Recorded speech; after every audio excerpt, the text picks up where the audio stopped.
Je nous propose de suivre ce reportage de nos confrères de l'AFP sur les migrations climatiques avant de retrouver Roch, Aurélien Akoinou et son invité, M. Edmond Sosokwe, pour nous donner tous les détails liés aux migrations climatiques. A tout de suite. 2 millions de personnes ont fui leur foyer suite à des catastrophes naturelles. D'ici 2050, le nombre de déplacés pourrait atteindre 200 à 250 millions selon les prévisions les plus pessimistes. La plupart des migrants seront probablement déplacés à l'intérieur de leur propre pays, dans des pays en développement, du fait de phénomènes climatiques comme la sécheresse, les inondations et l'élévation du niveau de la mer. Au Bangladesh, jusqu'à 1 million de personnes doivent partir chaque année, temporairement ou indéfiniment, leurs maisons et rizières étant régulièrement englouties par les eaux.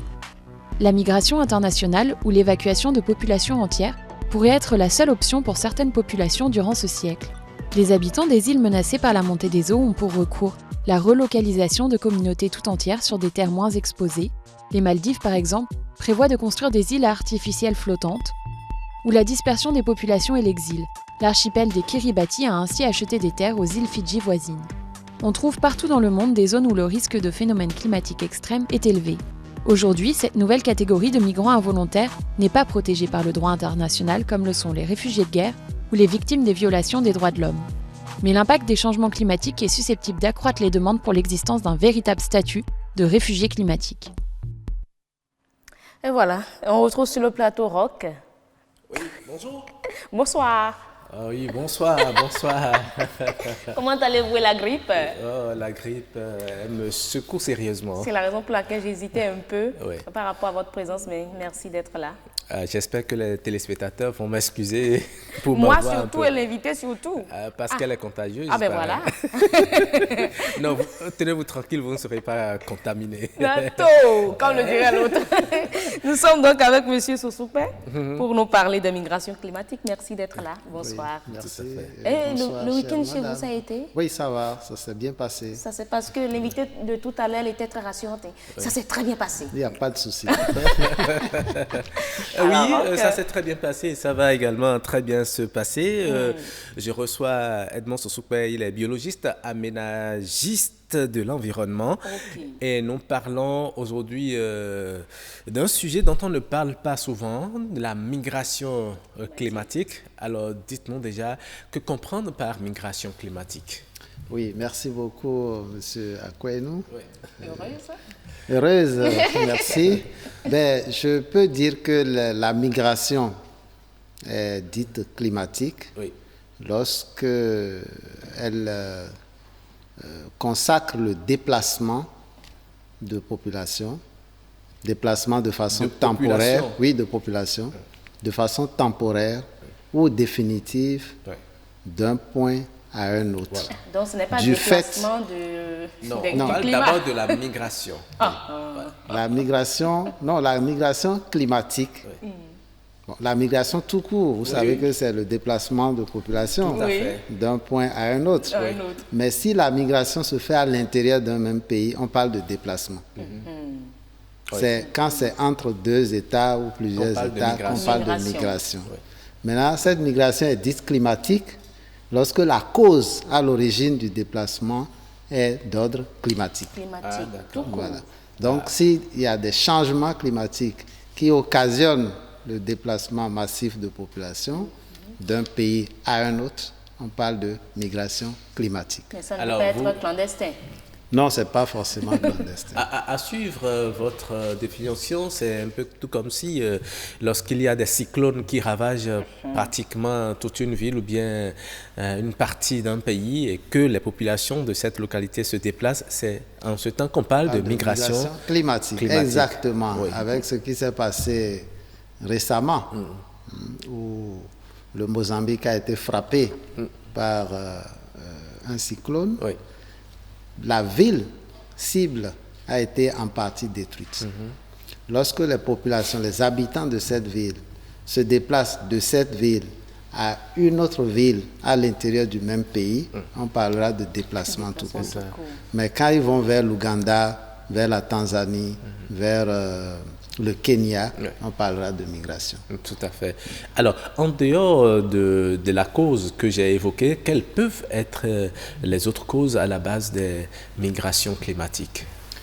Oui, vous savez que de plus en plus, le climat mondial est en train d'être perturbé sérieusement par Le réchauffement. par l'augmentation de la température globale de la planète. Tout à fait. Et donc, cette augmentation de la température du globe perturbe un certain nombre de phénomènes naturels. Est-ce que vous voyez? Tout à fait. Par exemple, ce réchauffement climatique va engendrer les inondations. Ce réchauffement climatique peut engendrer les cyclones, sinon les aggraver, parce que le réchauffement climatique n'est pas forcément à l'origine du cyclone, mais ça peut exacerber son intensité. Est-ce que vous voyez? Il y a aussi que les modifications climatiques engendrent par ici la désertification. Vous voyez? Ouais. Donc, ce sont là des phénomènes qui sont engendrés par des perturbations climatiques et qui sont à l'origine de mouvements de population. OK. Mais moi, je me demande bien, est-ce qu'il y a des pays ou des populations Qui sont les plus exposées à risque? Oui, bien sûr, bien sûr. Les pays qui sont dans l'emprise de certains phénomènes météorologiques tels que les cyclones, tels que les ouragans, tels que les tempêtes, sont très exposés. On peut déjà dire que le Bénin Bon, est un en peu ce qui épargné. concerne ces phénomènes, Oui. notamment les cyclones, les tempêtes et les ouragans, le Bénin se trouve dans une zone sécurisée. Le golfe de Guinée, à la hauteur du Bénin, ne se trouve pas dans la zone que nous appelons les points chauds par rapport à ce phénomène-là. Simplement parce que nous ne sommes pas éloignés de l'équateur. Donc les phénomènes deviennent importants au fur et à mesure qu'on s'éloigne de l'équateur. Alors, quelles peuvent être les conséquences de ces changements, migrations climatiques? Oui, ben, les migrations climatiques sont toujours des phénomènes qui perturbent l'équilibre des pays, parce qu'il s'agit de déplacer des populations. Les populations se déplacent soit parce que elles sont dans une zone où les terres sont devenues totalement improductives, donc pour des questions de baisse de productivité, les populations peuvent se déplacer. Les populations peuvent se déplacer parce qu'il y a un manque d'eau dans les zones désertiques, dans les zones sahéliennes, les populations se déplacent. Les populations peuvent se déplacer aussi par rapport aux phénomènes, les catastrophes dont nous avons parlé tout à l'heure. Tout à fait. Mais une fois que les populations se déplacent, il se pose le problème de leur réinstallation. Vous quittez une partie où vous avez habité pendant longtemps et vous êtes contraint de quitter cet endroit pour aller ailleurs. Alors ça pose un problème d'intégration sociale. Ça pose un problème, un problème économique, parce qu'à l'installation, ces populations ne peuvent pas reprendre leurs activités. Mais est-ce qu'il n'y a pas possibilité que, juste après le passage de cette tempête, qu'elle retourne? Oui, bien sûr, ça dépend de l'ampleur des dégâts. OK. Vous voyez, donc ça dépend de l'ampleur des dégâts. C'est pourquoi, dans ma définition tout à l'heure, je parlais de migration temporaire. Tout à fait.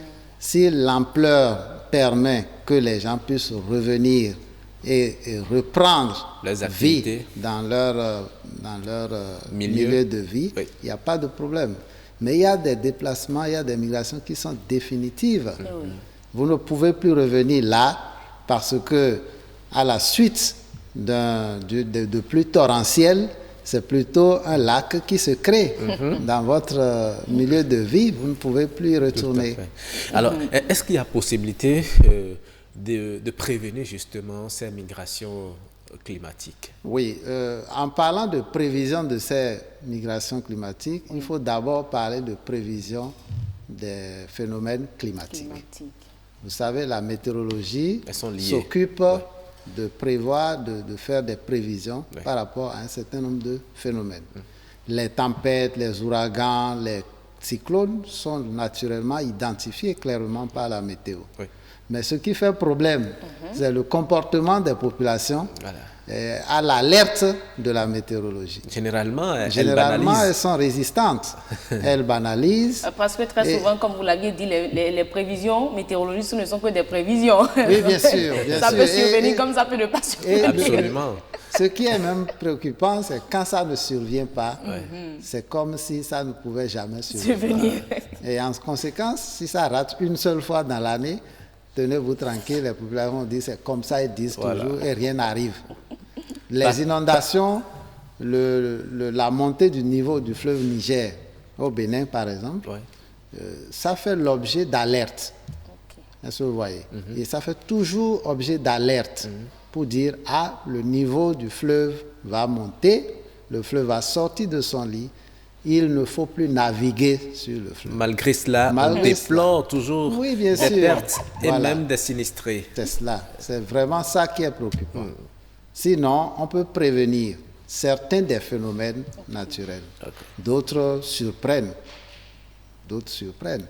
Donc, ce qu'on peut retenir, c'est que nous, et d'ailleurs l'ORTB et BB24 sait bien le faire, c'est de nous communiquer les prévisions du temps.